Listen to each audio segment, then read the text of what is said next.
नमस्कार, मी तन्मय ढिल्लो आणि आपण पाहताय देश विदेश हे बातमीपत्र. एक महत्त्वाची बातमी आहे. आखाती राजकारणाच्या केंद्रस्थानी आज इस्लामाबाद आहे आणि त्याला कारण आहे, कारण इराण अमेरिका शांतता चर्चेमुळे पाकिस्ताननं राजधानीत रेड अलर्ट जारी केलाय. संपूर्ण शहर हे अलर्ट मोडवर आहे आणि या उच्चस्तरीय बैठकीकडे इस्रायलचं बारकाईनं लक्ष आहे.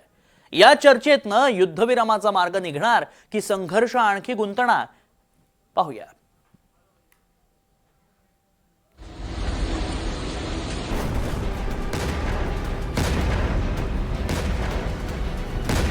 आखाताचं भविष्य पाकिस्तानात ठरणार. इस्लामाबादमध्ये इराण आणि अमेरिकेची शांतता चर्चा. इस्लामाबादेत बैठकीवर इस्रायलची नजर. इस्रायलच्या विरोधामुळे पाकिस्तान अलर्ट मोडवर. सामसूम रस्ते, बंद दुकानं, पोलिसांचा कडेकोट बंदोबस्त आणि पाकिस्तानी लढाऊ विमानांच्या हवाई हद्दीत घिरट्या. पाकिस्तानच्या राजधानीला एखाद्या किल्ल्याचं स्वरूप आलंय. इराण अमेरिकेच्या शांतता चर्चेमुळे इस्लामाबादेत रेड अलर्ट जारी करण्यात आलाय. कारण या शांतता चर्चेमुळे आखाती देशांमध्ये पुढे काय घडणार हे निश्चित होणार आहे आणि पाकिस्तानी सरकार ही चर्चा यशस्वी व्हावी म्हणून पुरेपूर काळजी घेताना दिसतंय. इराण अमेरिकेच्या चर्चेआधी पाकिस्ताननं जोरदार तयारी केली आहे. पाकिस्तानपासून पश्चिम आशियातील देशांपर्यंत पाकिस्तानची लढाऊ विमानं हवेत टेहळणी करतायत. खरं तर पाकिस्तानला इस्रायलची चिंता सतावते. इराण आणि अमेरिकेच्या नेत्यांना सुखरूपपणे इस्लामाबादमध्ये आणणं, दोन्ही देशांच्या प्रतिनिधींची चर्चा घडवून युद्धविरामावर सहमती मिळवणं ही महत्त्वाची भूमिका पाकिस्तानला कोणत्याही परिस्थितीत पार पाडायची आहे. यामध्ये इस्रायलचा मोठा अडथळा निर्माण होऊ शकतो असं पाकिस्तानचं मत आहे. त्यामुळे पाकिस्तानच्या वायुसेनेनं आतापर्यंतचं सर्वात मोठं पीस टाईम ऑपरेशन सुरू केलंय. अमेरिका आणि इराणच्या शिष्टमंडळाची चर्चा सेरेना हॉटेलमध्ये होणार आहे. या बैठकीत अमेरिकेकडून उपराष्ट्रपती JD व्हान्स, विशेष प्रतिनिधी स्टीव्ह विटकॉफ, प्रमुख सल्लागार जारेड कुशनर आणि सैन्य अधिकारी ब्रॅड कूपर हे सहभागी होतील. तर इराणकडून संसदेचे अध्यक्ष मोहम्मद बाघेर गालिबाफ, विदेश मंत्री अब्बास आरागची आणि उपविदेश मंत्री माजिद तख्त रवांची यांचा समावेश असेल. पाकिस्तानकडून पंतप्रधान शाहबाज शरीफ, सेनाप्रमुख आसिम मुनीर, विदेश मंत्री इशाक दार आणि राष्ट्रीय सुरक्षा सल्लागार आसिम मलिक हे दोन्ही देशांमध्ये समेट घडवून आणण्याचा प्रयत्न करतील.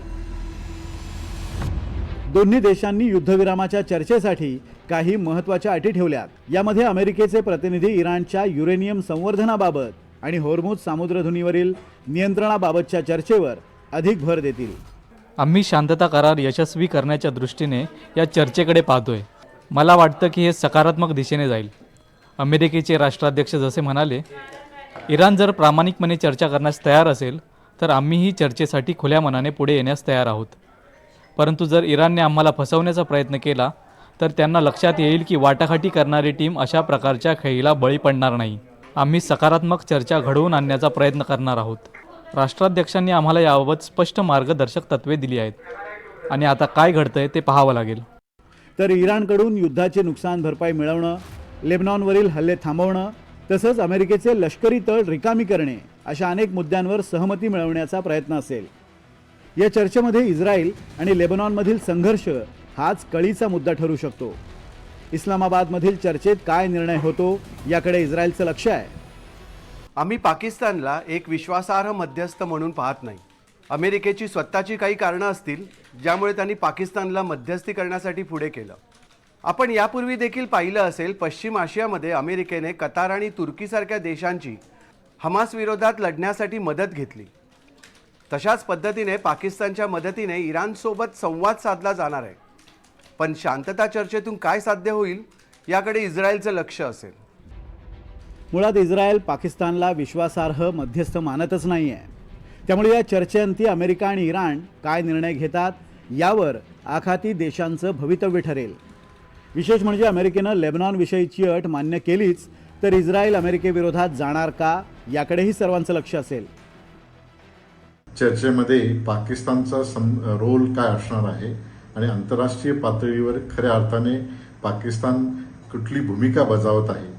भारत सरकारसह इतर राष्ट्रांनी पाकिस्तानच्या भूमिकेवर साशंकता निर्माण केली आहे. तरीही अमेरिकेच्या राष्ट्रपती यांनी पाकिस्तानचे पंतप्रधान आणि लष्कर प्रमुख यांना महत्त्व देऊन आंतरराष्ट्रीय पटलावर पाकिस्तानचं महत्त्व वाढवलेलं आहे. यामुळे या चर्चा अंती नेमकं खऱ्या अर्थाने पश्चिम आशियामध्ये शांतता प्रस्थापित होईल की शांतता वादळापूर्वीची ही शांतता आहे यावर प्रश्नचिन्ह आहे. अशा गुंतागुंतीच्या राजकीय परिस्थितीमुळे पाकिस्तान सरकार अलर्ट मोडवर आहे. राजधानीत रेड अलर्ट जारी करून कडेकोट बंदोबस्त करण्यात आला आहे. पुढचे 2 दिवस इस्लामाबादमध्ये सर्व दुकानं आणि बाजार बंद असून कंपन्यांमधील कर्मचाऱ्यांनाही सुट्टी जाहीर केली आहे.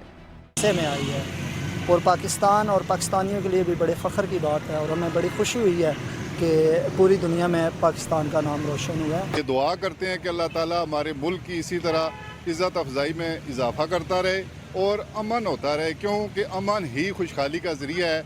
जंगें जो हैं वो बहुत मुश्किल हैं, उसमें सर्वाइव करना बहुत मुश्किल है और फिर हमारी आवाम का सर्वाइव करना ज़्यादा मुश्किल है. ईरान और अमेरिका की जंगबंदी बहुत ज़रूरी थी.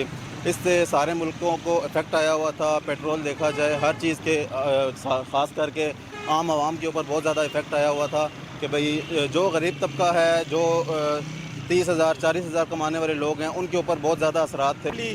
हम लोग बहुत ज़्यादा मुतासिर हुए हैं पेट्रोल की कीमतें बढ़ने की वजह से, जिसकी वजह से हर चीज़ की कीमत बढ़ गई है. इंशाल्लाह ये सब कुछ कंट्रोल हो जाएगा और हमें उम्मीद है कि पाकिस्तान एक अच्छा और मतलब फ्रूटफुल उसके इंशाल्लाह नताइज आए. इराण अमेरिका शांतता चर्चेसाठी पाकिस्ताननं जोरदार तयारी केली आहे. पण इराणचे प्रतिनिधी या चर्चेसाठी येणार का याबाबत शंका आहे. लेबनॉनवरील हल्ले थांबवल्याशिवाय ही चर्चा निरर्थक असेल असे इराणच्या उपराष्ट्रपतींनी ठामपणे सांगितलं आहे. त्यामुळे अमेरिका इराण शांतता चर्चेची मदार पूर्णपणे इस्रायलवर अवलंबून असेल.